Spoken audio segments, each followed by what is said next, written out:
shirt. What's up, YouTube? It is your boy JB, and we are down here today to discuss the Love and Hip Hop Miami, Season 4, Episode 1. Alright, you guys, so Love and Hip Hop Atlanta, yeah, you guys. This week, we're not doing Love and Hip Hop Atlanta. The episode didn't capture my attention at all. From Rashida thinking she might be pregnant. Girl, nothing in that episode really caught my eye aside from young baby Tate, but it just wasn't enough for me to give a review. So yeah, and actually, it's funny with Love and Hip Hop Atlanta, they showed what's coming up for the rest of this season during Miami.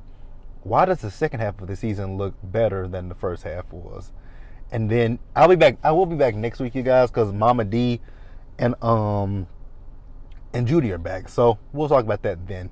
But this is Love and Hip Hop Miami, Season 4, like I said, Episode 1.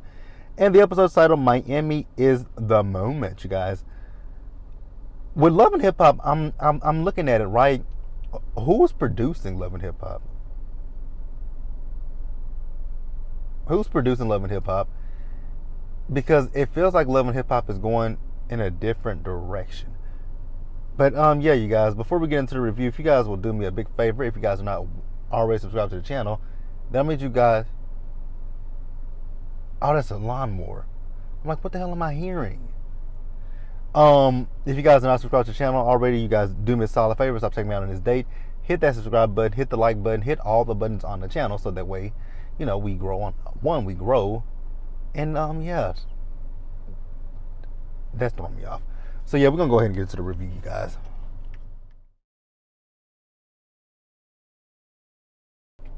Alright, you guys, so I think what I'm gonna do is I'm gonna start with the new cast members first, and then we'll work our way down, right? So the first the new cast member that we have is Noriye and his wife Neri. I believe that's how you say her name. It's spelled Neri, so I believe it's Neri. And you guys can correct me if I'm wrong. So we see Noriye, so he's doing his podcast, and he has Swiss Beats and Timbaland there, right? Now, I will say I love his podcast, right? Because his podcast is basically giving, with his podcast, if you've been in the game 10 years or anything like that, you are, you're basically an old timer. You're washed up. When you're in a workplace, you're seasoned, right? You're seasoned. You're a vet, which you're still in the industry. You're a vet, but at that point, you're basically washed up. And actually, his podcast is kind of similar. If you guys don't follow Ms. Misha _IMO on YouTube, she does that on every Friday. She does Flowers Friday, where she will give someone their flowers, right? So I was like, okay, pretty cool, right? So yeah, pretty cool with that, right? So we find out that, Neri and Noriye, they're married to each other. They've been married for 15 years. Can't remember how many kids she said they had. I don't know if she said they had 3 kids or 2 kids. They have kids, right? So she says that he relies on her for basically everything. Because after the podcast, she came to pick him up and she's driving him around. I'm like, oh, wow.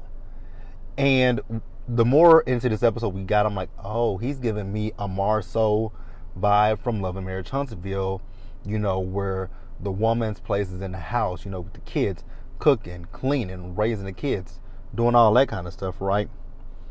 So, like he said he's old school. I'm like, the old school mentality. Y'all got to get out of that. So then later in the episode, we see him. So him and some of his boys, they meet up at a cigar bar, right? And the one thing that I kept noticing throughout this entire episode was how huge his teeth are.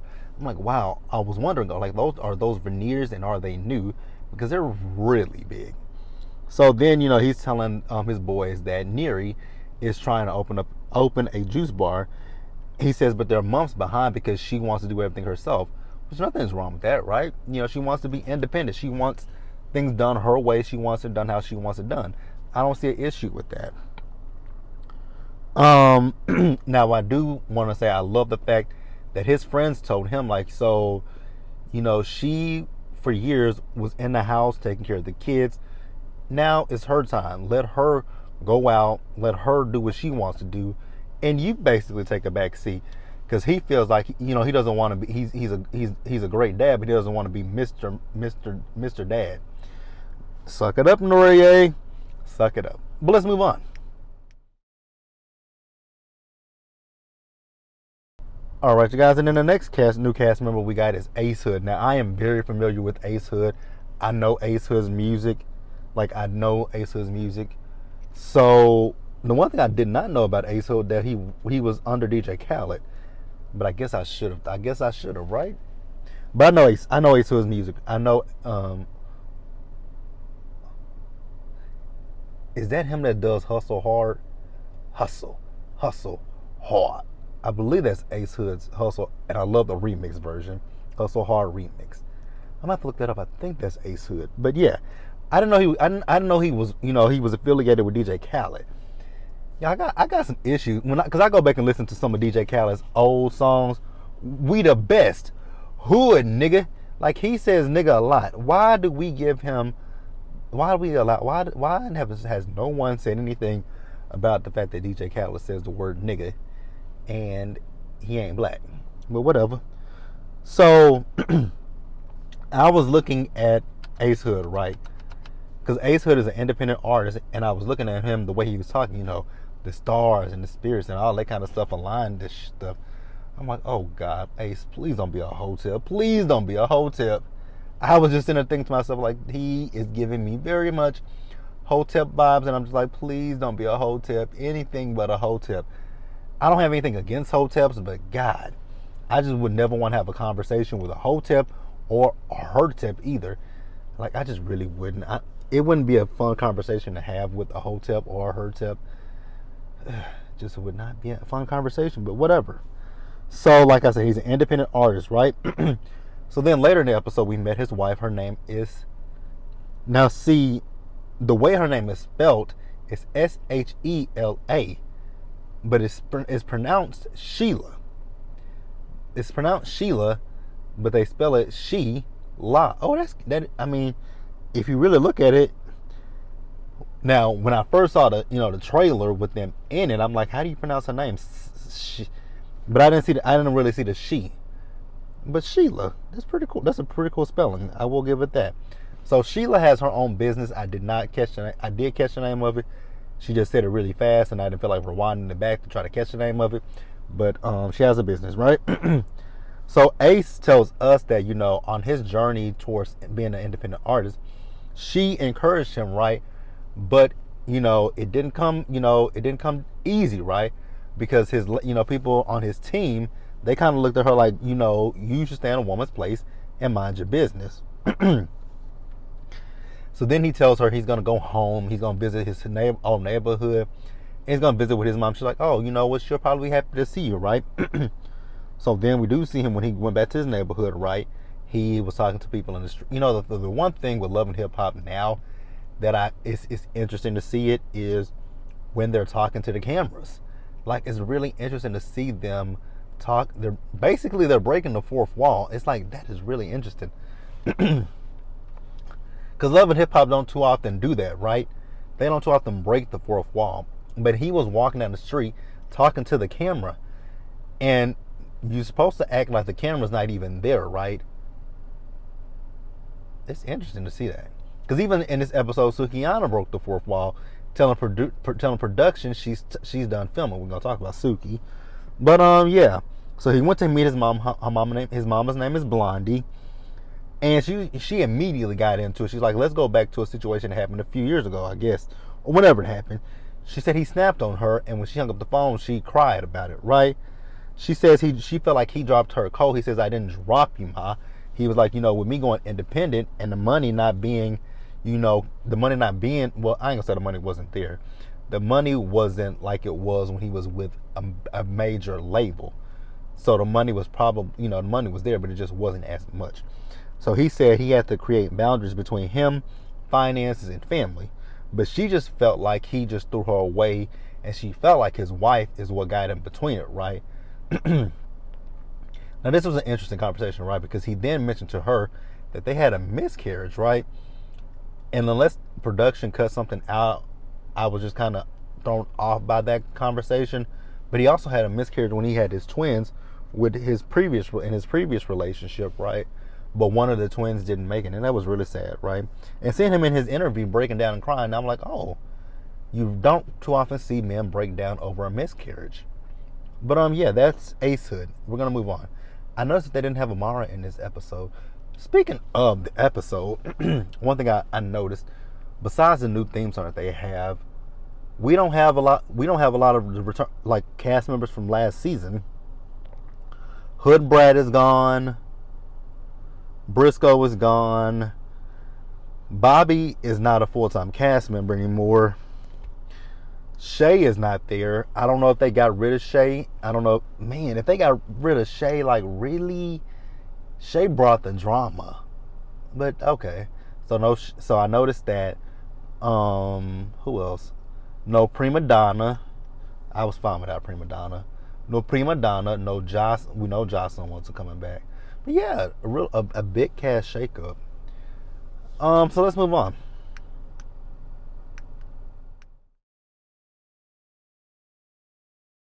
All right, you guys. So what I think I'm gonna do now is I'm gonna put Trina and Trick together, since their story in this episode intermingled, right?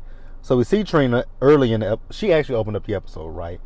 So Trina was hanging out with her brother, with Raymond, her boyfriend, Joy, and with Bobby.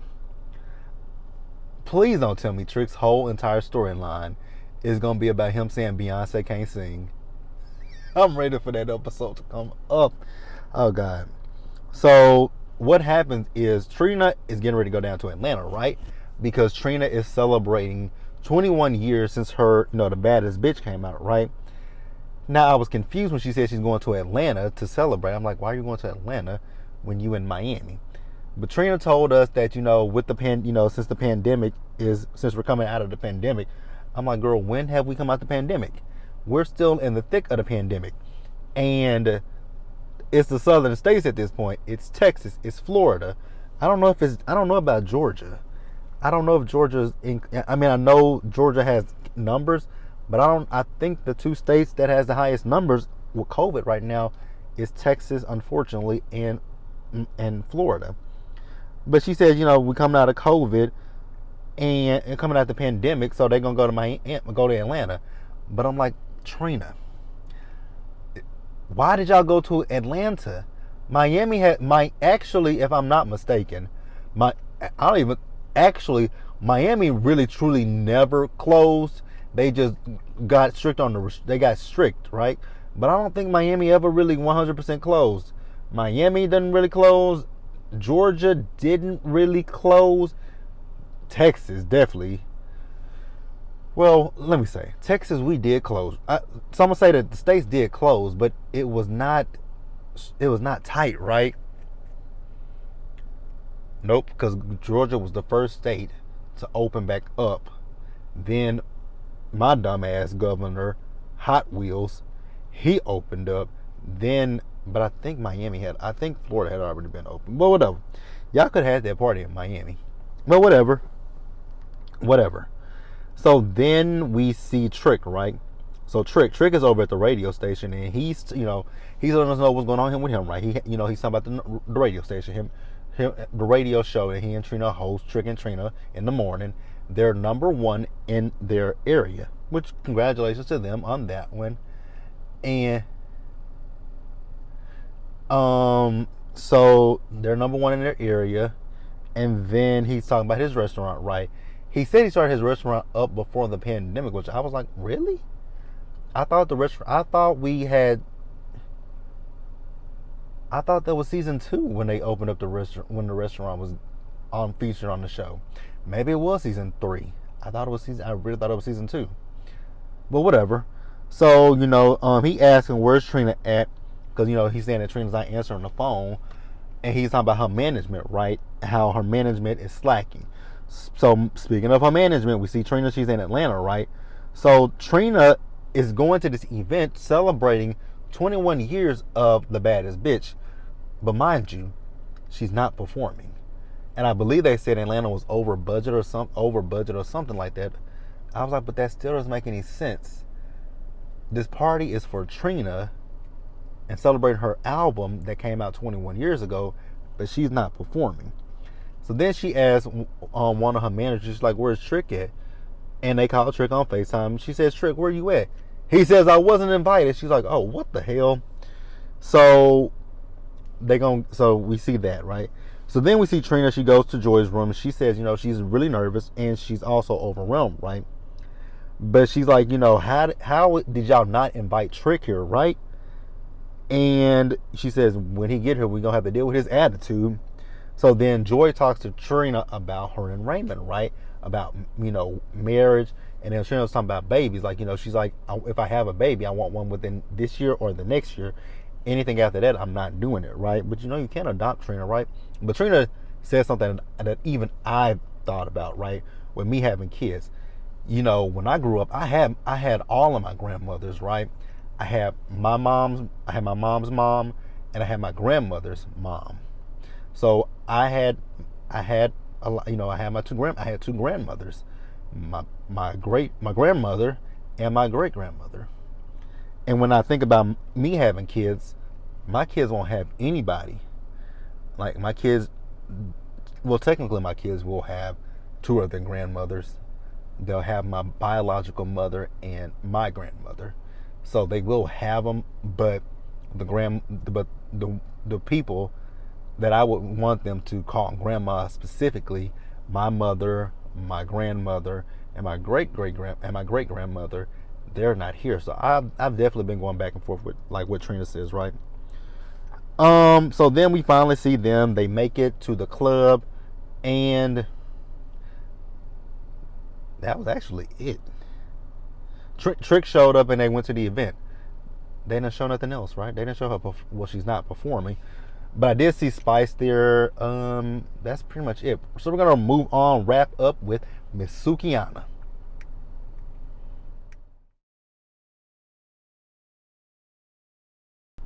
All right, you guys, let's wrap up with Suki. Oh my God, Suki is a character, you guys. So she's at some kind of concert, and this fool is talking about she wants to be around the hoochies and the hoes, and then she says, "Who got some good pussy?" Only Suki, man, only Suki. So Suki is the ratchet that this show definitely needs, right?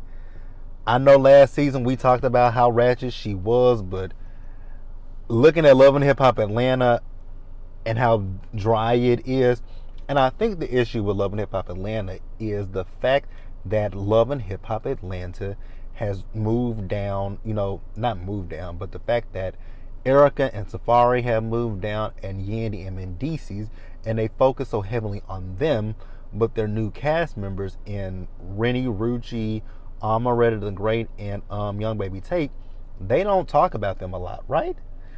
But I think that's one of the things of wrong with Love and Hip Hop Atlanta. So like I said, Suki, but child, she is who she is, right? So she tells us, she was in a WAP video, and she went all around the world popping that good old country cat. I was just like, oh my God, girl. So her dude, her fiance, his name is Kill Bill, I believe. And she says he's just as ratchet as she is, and she ain't never lied about that. Like, not one lie was detected in there, right? So he tells her that, he wants kids, right? And she was like, if we have a baby boy, I want to name him Tornado. He said Sharknado. I thought he said Sharknado. I was like, damn, y'all just really going ghetto, right? With these babies' names. Now, let's talk about them. During the pandemic, I saw more of Suki than I cared to see on social media. Man, what was that challenge where you guys would turn up, you had, if your girl and a couple, they would turn the lights off and the other person, they would switch clothes. Did y'all see the one with Suki where she and him, they were over the bathroom counter, and he was banging her? I was like, oh my God. And then I saw one video of her where she had some candle wax and she was pouring it on him. I was just like, oh my God. Actually, I saw the one where she threw. Oh, never mind. The one where she was, giving fellatio and she threw up. I saw. I actually saw a lot of videos of her on her knees giving fellatio. Then I think she had the one where he, did his business all over her face. Suki's a lot. Suki is a lot, right? So then Suki met up with her mama, and her mama's her manager. I was like, oh my God, she's your manager. And then her mama says, she feels like Suki needs to move differently if she wants to go mainstream, right? And then her mama tells her that she's shocked at what she sees on it. I'm like, oh my God. So your mama saw all that stuff on the internet? I was like, oh. Mm-mm. So then, she tells her mama that she wants to have more kids. And her mom's like, no. And Suki's like, I'm done. I'm done. And that was another time where I was like, wow, we just broke the fourth wall again. She said she was done filming. But you guys, that's the opening episode for Love and Hip Hop Miami. I hope this season gives us more than what Atlanta has given us in the first few episodes. And where are we at? Episode 8 of this. But yeah, you guys, let me know what you guys thought about the episode. Leave your comments in the comment section below. Subscribe to the channel and hit the notification bell button so you guys are notified when I drop anything else, and share the video. And until the next one, you guys, stay safe out there. Take care of yourselves. Remember to wash your hands, wear a mask, socially distance, be blessed, and I'm going to catch you guys in the next one. Bye, guys.